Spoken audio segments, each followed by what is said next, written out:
Hi friends, ಇವತ್ತು ನಾನು ನಿಮಗೆ ಈಸಿಯಾಗಿ ಗೊಜ್ಜು ಅವಲಕ್ಕಿ ಹೆಂಗೆ ಮಾಡೋದಂತ ಹೇಳಿ ತೋರಿಸ್ಕೊಡ್ತಾ ಇದ್ದೀನಿ. ಅದಕ್ಕೆ ಅರ್ಧ ಕೆಜಿಯಷ್ಟು ಅವಲಕ್ಕಿ, ಗಟ್ಟಿ ಅವಲಕ್ಕಿನ ತೊಗೊಂಡು ಚೆನ್ನಾಗಿ ತೊಳೆದು ನಾನು ಸ್ವಲ್ಪ ನೀರು ಹಾಕಿ ನೆನೆಸಿಟ್ಟಿದ್ದೀನಿ.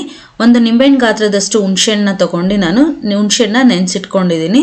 ಇವಾಗ ಒಂದು ಕಡಾಯಿ ಇಟ್ಕೊಳ್ಳಿ. 4 ಸ್ಪೂನಷ್ಟು ಎಣ್ಣೆ ಆ್ಯಡ್ ಮಾಡ್ಕೊಳ್ತಾ ಇದ್ದೀನಿ. ಸ್ವಲ್ಪ ಸಾಸಿವೆ, 2 ಸ್ಪೂನಷ್ಟು ಕಡಲೆಬೇಳೆ, 2 ಸ್ಪೂನಷ್ಟು ಉದ್ದಿನಬೇಳೆ, ಅದರಿಂದನೇ ನಾನು ಕಡಲೆಕಾಯಿ ಬೀಜ ಒಂದು 2 ಸ್ಪೂನಷ್ಟು ಹಾಕಿದ್ದೀನಿ. ಒಣಮೆಣಸಿನ್ಕಾಯಿ ಒಂದು 5 ರಿಂದ 6 ಒಣಮೆಣಸಿನ್ಕಾಯಿನ ಹಾಕಿ ಚೆನ್ನಾಗಿ ಫ್ರೈ ಮಾಡ್ಕೊಬೇಕು. ಗೋಲ್ಡನ್ ಕಲರ್ ಬ್ರೌನ್ ಬರಲಿ. ಆಮೇಲೆ ಸ್ವಲ್ಪ ಕರಿಬೇವು ಆ್ಯಡ್ ಮಾಡ್ಕೊಳ್ತಾ ಇದ್ದೀನಿ. ಕರಿಬೇವು ಫ್ರೈ ಆಗಿದೆ. ಇವಾಗ ಸ್ವಲ್ಪ ನಾನು ಅರಿಶಿನ ಪುಡಿನ ಹಾಕಿ ಚೆನ್ನಾಗಿ ಮಿಕ್ಸ್ ಮಾಡ್ಕೊಳ್ತಾ ಇದ್ದೀನಿ. ಹುಣಸೆಹಣ್ಣು ರಸನ ಆ್ಯಡ್ ಮಾಡ್ತಾ ಇದ್ದೀನಿ ನಾನು.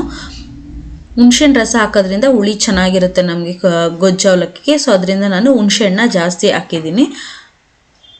ಅರ್ಧ ಕೆಜಿಗೆ ಒಂದು ನಿಂಬೆಹಣ್ಣು ಗಾತ್ರದಷ್ಟು ಹಾಕಿ ಕರೆಕ್ಟಾಗಿರುತ್ತೆ. ರುಚಿಗೆ ತಕ್ಕಷ್ಟು ಉಪ್ಪು ಆ್ಯಡ್ ಮಾಡ್ಕೊಳ್ತಾ ಇದ್ದೀನಿ.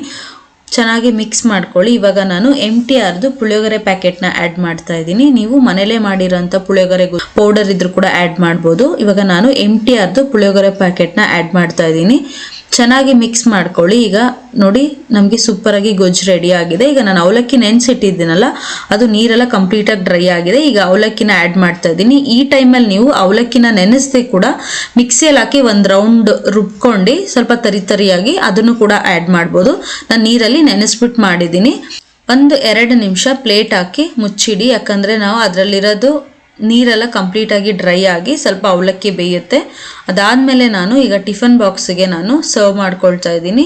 ಸೂಪರಾಗಿರುತ್ತೆ ಟೇಸ್ಟು. ಹುಳಿಯಾಗಿ ನಮಗೆ ಗೊಜ್ಜು ಅವಲಕ್ಕಿ ರೆಡಿಯಾಗಿದೆ. ನೀವು ಇದೇ ರೀತಿ ಒಮ್ಮೆ ಲಂಚ್ ಬಾಕ್ಸ್ಗೆ ಟ್ರೈ ಮಾಡಿ ಫ್ರೆಂಡ್ಸ್. Thank you.